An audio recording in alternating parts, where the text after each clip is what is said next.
আসসালামু আলাইকুম এভরিওয়ান। কতদিন ধরে আম খাওয়ার ইচ্ছে ছিল, বড় বোনকে পুরো জ্বালিয়ে খেয়ে ফেললাম। আম খাবো আম খাবো। আম্মু আব্বু বলেছে তোরা আম খাবি, আম নিয়ে আয়, তারপর তোর বোন তোকে বানিয়ে দেবে। আপু বলল হ্যাঁ, আম গাছ আছে, সেখান থেকে কত আম নিয়ে আয়। আমি আর আমার ফুপুর ছেলে আম পেড়ে তারপর নিয়ে এসেছি। এখন আমগুলো দেখিয়ে নিয়েছি বড় বড় কয়েকটা আম। আমরাও রেডি হয়ে গেছি, পাত্রে জল ঢেলে তারপর সেগুলোর ভিতর আমগুলো দিয়ে দিলাম সব। আম দেওয়া শেষে এখন আমরা আমগুলো ভালো করে ধুয়ে নেব। আমগুলো ধুতে আছি। এখন আমগুলো ধুয়ে নেওয়ার পর আমরা আমগুলো ছিলে নেব। আমগুলো ছিলে নিতে আসি সবকটা। আমগুলো ছিলতে একটু দেরি হলেও আমগুলো কিন্তু খেতে অনেক মজা হবে। এবার আমগুলো সব ছেলা হয়নি এখনো, আসলে আমগুলো এখনো ছেলা হয়নি। আমরা আমগুলো ছিলতে আছি, এবার হয়ে যাবে। অল্প কটা আম আর আছে। আম কটা নিয়ে আমি একটু দেখাচ্ছিলাম, কারণ আম কটা পাড়তে আমাদের অনেক পরিশ্রম হচ্ছিল, অনেক কষ্ট করে পেরেছিলাম। সেটাও যদি আপনাদেরকে দেখাতে পারতাম।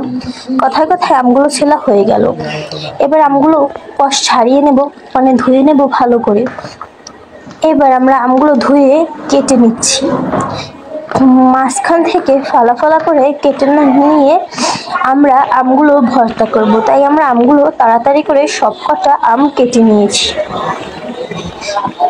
কেটে নেওয়া হয়ে গেছে আমাদের আম। এবার ওই বড় পাত্রে রেখে এবার আমরা আমগুলো ছেঁচবো, ভর্তা করব। এটাকে কি বলে আমি জানি না। আমার বোন বৈশাখী মেলা থেকে দুলাভাইকে বলে এইগুলো কিনে এনেছে। আমি জানি না এগুলো কি, এগুলো দিয়ে এই কাজ করে সেটা আমি জানি, কিন্তু এগুলোর নামগুলো আমি জানি না। তোমাদের ওই জায়গায় কি বলে সেটা কমেন্টে লিখে যাবে। এবার আমি আমগুলো সব করে নেব ভর্তা।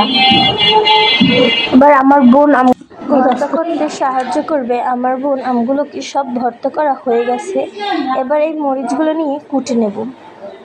মরিচগুলো কুটে নিয়ে এবার আমের ভিতর দিয়ে দেব। সেই মরিচের ভিতর দিয়ে আমরা আমগুলোকে মাখা করব ভালো করে। এবার আমগুলোকে ভালো করে দিয়ে নিয়েছি। এবার আমরা করিব আমগুলোকে মাখা।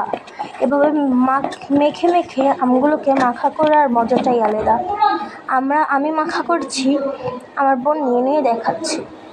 এবার সব আমগুলো যখন মাখা করা হয়ে যাবে তখন অনেক সুন্দর লাগবে দেখতে, আপনারা দেখবেন নিশ্চয়ই। তারপর হয়ে গেছে সব আমগুলো মাখা করা। দিয়ে দিয়েছি লবণ, আর লবণ দিয়ে দিয়েছি। এখন দেব চিনি দিয়ে আমরা ভালো করে আমগুলোকে মেখে নিচ্ছি। আমগুলোকে মেখে তাড়াতাড়ি করে মেখে নিয়ে এবার আমগুলোকে কাপে দেব, কারণ কাপে খেতেই মজা অনেক। ভালো করে মেখে এবার সবার কাপে একটু একটু করে আম দিয়ে নিয়েছি। এবার এই কাপটায় আম দিয়ে নিয়েছি। আমার বোন এই আমগুলোর ভিতরে আবার ঝোল দিয়েও নিয়েছি। ঝোল দিয়েও অনেক মজা করে নিয়েছি। এবার আমরা খাবো। বড় বোন এখন বলে তোদের আম খাবি তো এখন খা, অনেক মজা হয়েছে। আসসালামু আলাইকুম।